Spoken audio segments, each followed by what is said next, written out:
आज हम बात करने वाले हैं, क्या यूपीएससी समय की बर्बादी है? क्या आईएएस जैसे एग्ज़ाम की तैयारी करना युवाओं के लिए जायज़ है? क्या उन्हें इसकी तैयारी करनी चाहिए?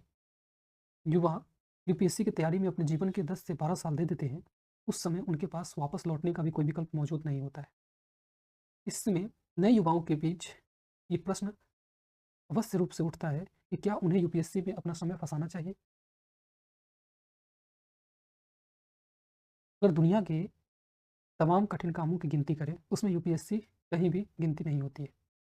कुछ ऐसी ही बातें सेमिनार वगैरह में बोली जाती है और युवा जो भी बच्चे 12th पास आउट होते हैं, वो बड़े आराम से कोचिंग में एडमिशन ले लेते हैं और वो यूपीएससी की तैयारी में आ जाते हैं।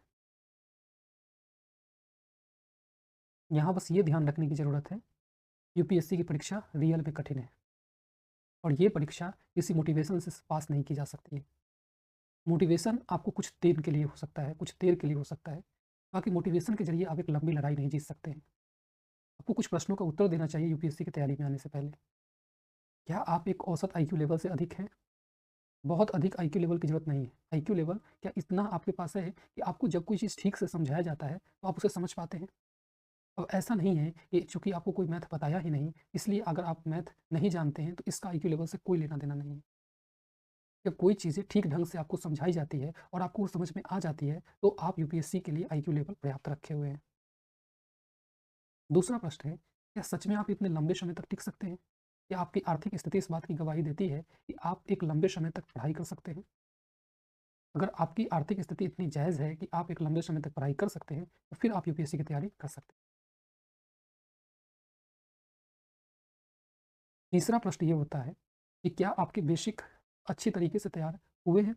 और यदि नहीं हुए हैं, तो क्या आप अपने आप में इस बात की काबिलियत रखते हैं कि अगर आपको सही तरीके से अपॉर्च्युनिटी मिली, तो आप दुगुना-तिगुना मेहनत करके वहाँ तक पहुँच सकते हैं, जहाँ बाकी लोग हैं? यूपीएससी की तैयारी करना आपके लिए बहुत बेईमानी हो जाएगी, यदि आप इसमें खेल-कूद करने आना चाहते हैं। यूपीएससी की फॉर्म लाखों बच्चे हर साल भरते हैं और चंद 100 कुछ 100 बच्चे इसमें सफल होते हैं। आईएएस की संख्या 100 में होती है, वैसे टोटल पोस्ट लगभग 1000 के आसपास होती है, जिसमें आईएएस, आईपीएस तमाम लोग होते हैं। इसमें आपको बस ये ध्यान रखनी है, आप उस 100 लोगों में आने के लिए केवल मेहनत ही सही नहीं करेंगे, बल्कि एक तरीके से सही रणनीति का प्रयोग करेंगे, सही स्ट्रेटजी अपनाएँगे और धैर्य भी आपको बना कर के रखना होगा। इसके बिना अगर आप यूपीएससी करने आते हैं, तो आप अपने समय की बर्बादी करते हैं और 10 सालों बाद आपके हाथ में कुछ नहीं रह जाता है। आज फफूंद की तरह कोचिंग्स फैले हुए हैं। वो कोचिंग्स आपको बस झूठे ख्वाब दिखाते हैं, लाखों रुपए आपसे ले सकते हैं। या कुछ संस्थाएँ ऐसी हैं जिनके पास हज़ारों बच्चे हैं, तो वो हज़ार रुपए में भी आपको कोर्स बेच रहे हैं, तो वहाँ से आप आईएएस बनने वाले नहीं हैं। आईएएस आप स्वयं से बन सकते हैं।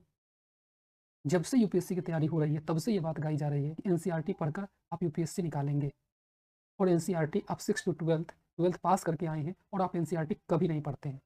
अगर आप एनसीईआरटी को पढ़ सकते हैं, तो आप आईएएस बन सकते हैं। इसका सीधा-सीधा अर्थ है कि आप जो बेसिक चीज़ें छोड़ कर के स्कूल में आए हैं, वो आपको अब पढ़ना होगा और जब तक आप अपने बेसिक को क्लियर नहीं करेंगे, कोई कोचिंग आपको आईएएस नहीं बना सकता है और इसके बिना अगर आप चाहते हैं आईएएस बनना, बिल्कुल ये समय की बर्बादी है। हमारे तरह जितने भी कोचिंग संस्थान हैं, बस कोचिंग संस्थान आपको केवल और केवल ये बातें बता सकते हैं कि आप आईएएस कैसे बनेंगे। अगर आईएएस बनने का सूत्र होता, तो सबसे पहले ही अपने संस्थान के सभी लोगों को आईएएस बना देते रहते और स्वयं खुद आईएएस बन जाते। आपको एक सही रणनीति के साथ आगे बढ़ना है, सही तरीके से चीज़ों को समझना है, फ़ॉलो करना है, फिर आपकी ये प्रयास, ये समय की बर्बादी नहीं हो जाएगी। हाँ, ये सही बात है, आईएएस जो बनते हैं वो हमारे आपके बीच से ही होते हैं, लेकिन उन्होंने कुछ ऐसे रास्तों का चुनाव किया है कि वो रास्ता आपसे अलग है। आपको उन रास्तों को पहचानना होगा, सीखना होगा, उन पर आगे बढ़ना होगा, ताकि आप अपने लक्ष्य को प्राप्त सकें, वरना यूपीएससी की जर्नी आपके समय की बर्बादी बन जाएगी।